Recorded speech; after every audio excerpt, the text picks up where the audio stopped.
I'm a certified tea master in China and in the United States, which means I took a lot of classes and took a lot of exams. But really, that doesn't mean I know much more than you. Because really, you know your taste buds better than I do. One of the reasons I asked what your concept of tea is when we use the word tea in English, at least in Western culture, we have a different concept of tea than what the word means in China. And so very often we're saying the same word and thinking of the same beverage, but our concept is very different. Because in the United States, 80% of the tea that we consume is black tea. Whereas in China, 70% of all tea that is produced is green tea. So as we look at these two green teas right here, how are they different? Because they're both from the Camellia sinensis. They're both actually produced at the same time. So these were both plucked and harvested at approximately the same time in a region that's very close to each other.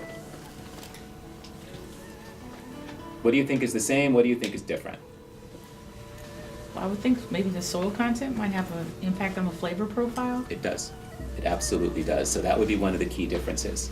So in the tea world, we borrowed a word from the wine world, terroir. I don't know if we have any French speakers here. So, but like the terroir is the region and how the local climate, soil, and customs affect the flavor of the product. Oolong teas are not very popular in the United States, but they are heavily marketed as a weight loss tea. Right? Almost every oolong tea advertisement I've seen in the United States is weight loss tea. Is there truth to that statement? Yes. From a legal perspective?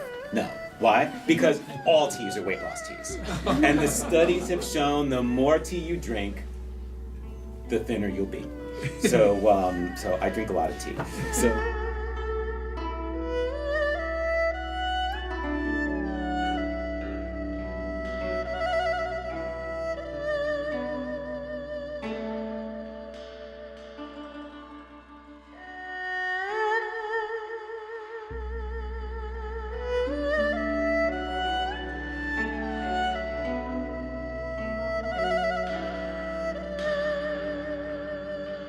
So that's basically what I wanted to share with you today. Overview of Chinese tea. You all, if anything, the next time you go to a cocktail party, you'll be a major hit because you can explain these things. Every time I go to a cocktail party and talk about tea, it's amazing just how fascinated people can get because you just don't think about this, and we drink this stuff all the time.